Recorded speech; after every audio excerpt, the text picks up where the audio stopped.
questions? Yeah. I have a whopping one question from the audience. Can you talk about Latin America's role in the war on terrorism? Well, first of all, the phrase war on terrorism should always be used in quotes, because there can't possibly be a war on terrorism. It's impossible.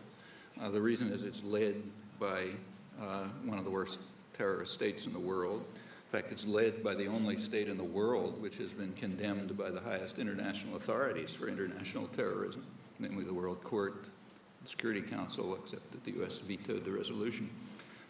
So we cannot even talk about a war on terrorism without self-ridicule. Whatever's going on, you can like it or you can hate it or whatever, but it's not a war on terrorism, it's some other thing. Well, what's the role of, what was it, Latin America? In this other thing, whatever it is.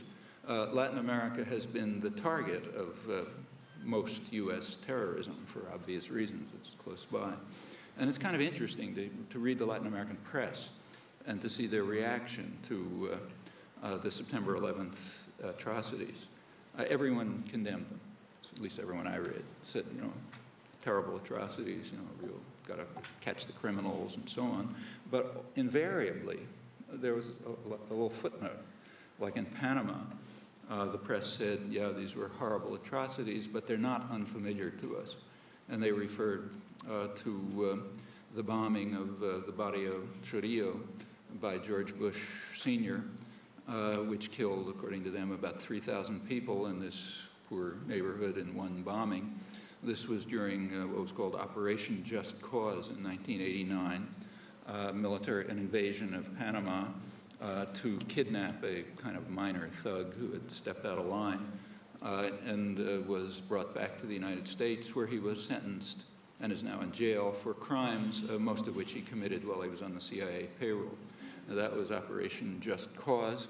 The Panamanians remember it a little bit differently, including, for example, this one terrorist atrocity, which, according to them, killed several thousand people.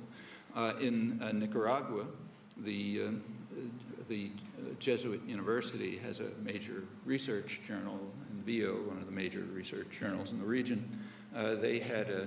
They described the September 11th atrocities as Armageddon. They said, this is like Armageddon, they're so awful.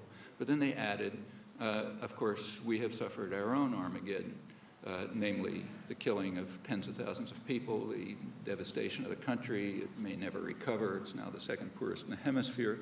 Those were the crimes of international terrorism for which the U.S. was condemned by the World Court, so they remember that. And so it goes throughout the region.